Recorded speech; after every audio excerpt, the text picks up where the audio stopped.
Hello बच्चों, good morning.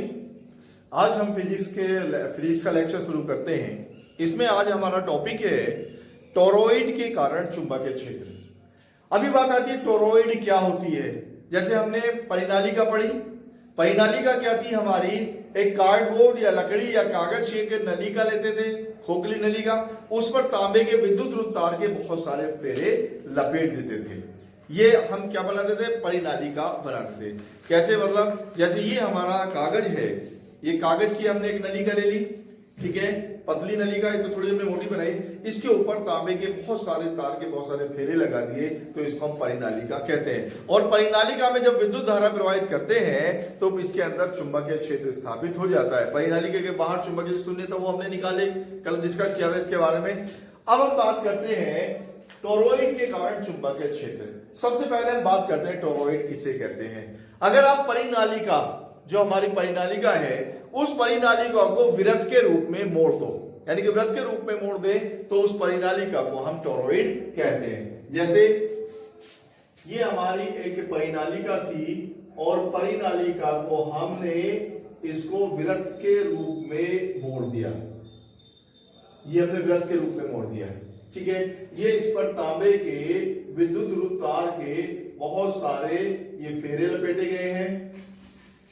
ये परिनालिका है, खोखली नलिका होती है और इस पर तांबे के विद्युत बहुत सारे फेरे हमने लपेट दिए, और लपेटने के बाद में ये हमारी क्या टोरॉइड कहलाती है, या इसको टोरॉइड हम कहते हैं। अभी टोरॉइड, इसका केंद्र O हो गया, यहाँ तो वृत्त के रूप में मोड़ा है हमने, ठीक है। इसमें धारा हमने प्रवाहित की है I, धारा कितनी प्रवाहित की, I, यहां से I प्रवेश होगी और यहां से I बाहर निकल जाएगी, तो इसमें हमने इसमें तार में धारा I प्रवाहित की है। अब जब धारा प्रवाहित की है तो अब इसके अंदर, क्योंकि परिनालिका थी, परिनालिका के भीतर चुंबकीय क्षेत्र स्थापित होता है, तो यहां इसके अंदर जो है, यहां पर चुंबकीय क्षेत्र स्थापित हो जाएगा, इसके अंदर चुंबकीय क्षेत्र होगा, ठीक है। अब चुंबकीय क्षेत्र कैसे होगा, चुंबकीय क्षेत्र यहां पर, यहां ये वृत्ताकार पथ हो गया, इसके अंदर चुंबकीय क्षेत्र होगा, इसके कारण होगा, इसके कारण होगा, इसके कारण होगा, तो इस सब के कारण चुंबकीय क्षेत्र यहां पर स्थापित हो जाएगा और चुंबकीय क्षेत्र हमारा वृत्ताकार के रूप में होगा, और वृत्त पर खींची गई स्पर्शी जो है उसको चुंबकीय क्षेत्र की दिशा को प्रदर्शित करेगी, ठीक है। अब हमने यहां पर, अब इसके अंदर चुंबकीय क्षेत्र हम निकालेंगे, तो चुंबकीय क्षेत्र के लिए मैंने यहां पर R त्रिज्या का यहां पर बिंदु ले लिया, इसके अंदर R दूरी पर केंद्र से बिंदु ले लिया, और यहां पर हमने R त्रिज्या का एक, हमने इसके अंदर बंद पथ खींच दिया, ये बंद पथ बना दिया, ठीक है, R त्रिज्या का बंद पथ बना दिया, क्योंकि यहां हम लगाएंगे एम्पियर का परिपथ नहीं हम लगाएंगे, तो उसके लिए हमें बंद परिपथ की आवश्यकता होगी, ठीक है। तो यहां पर integration b into dl cos 0 का मान 1 हो जाएगा, b को हम बाहर लिख देंगे तो हो जाएगा b इंटू dl, ठीक है।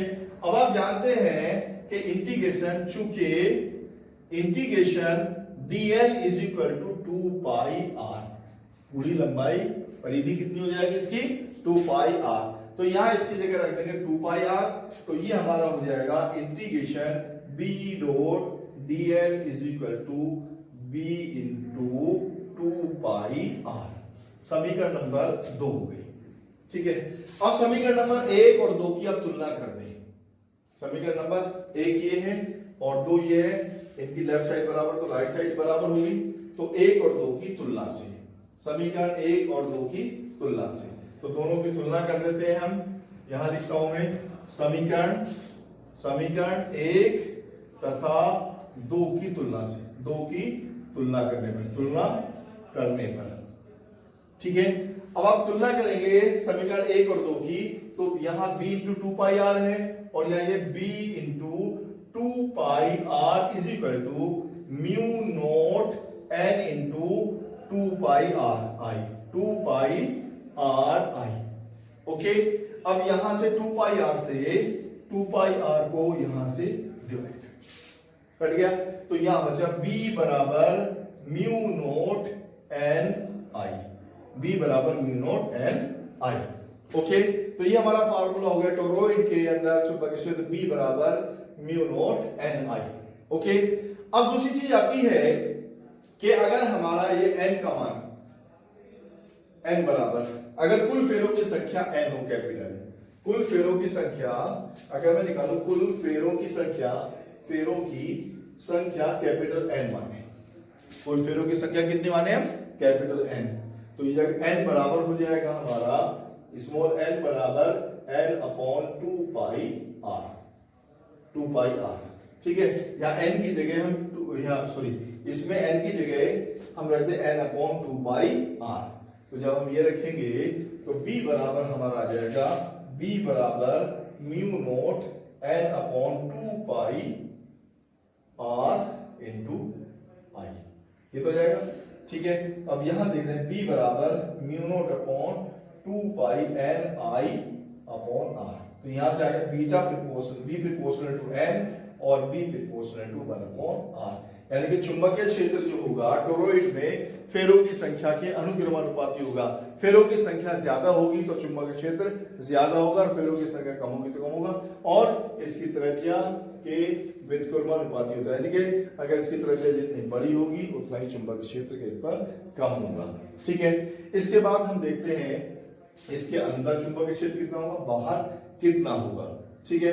अगर मान लिया अंदर किसी बिंदु इसकी बात करें, हम अंदर की बात करें, तो अंदर को जब हम बिंदु लेंगे तो यहां इस बिंदु पर क्योंकि हमें निकालना एम्पियर के परिपथ के नियम से, तो एम्पियर के परिपथ से निकालने के लिए हमें चाहिए बंद परिपथ, तो यहां मैंने R1 त्रिज्या ले ली है R1, और ये हमने बंद पथ खींच लिया, ठीक है।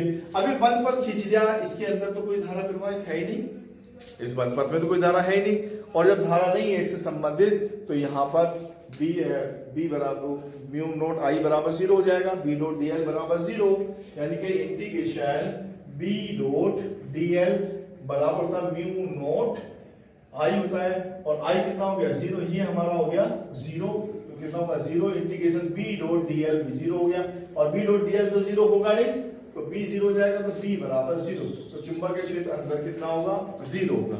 इसी तरह इसके अगर हम बाहर ले तो बाहर भी चुंबकीय क्षेत्र 0 ही होता है, तो अंदर और बाहर जो होगा टोरॉइड के चुंबकीय क्षेत्र 0 होता है, और इसकी क्रोड पर चुंबकीय क्षेत्र b बराबर mu naught n i equal होता है, ठीक है। तो ये आपका चैप्टर था। इसके बाद नेक्स्ट आपके ऑब्जेक्टिव क्वेश्चंस में इसमें दूंगा, उन क्वेश्चंस को आपको करना है, ठीक है। Okay, thank you very much.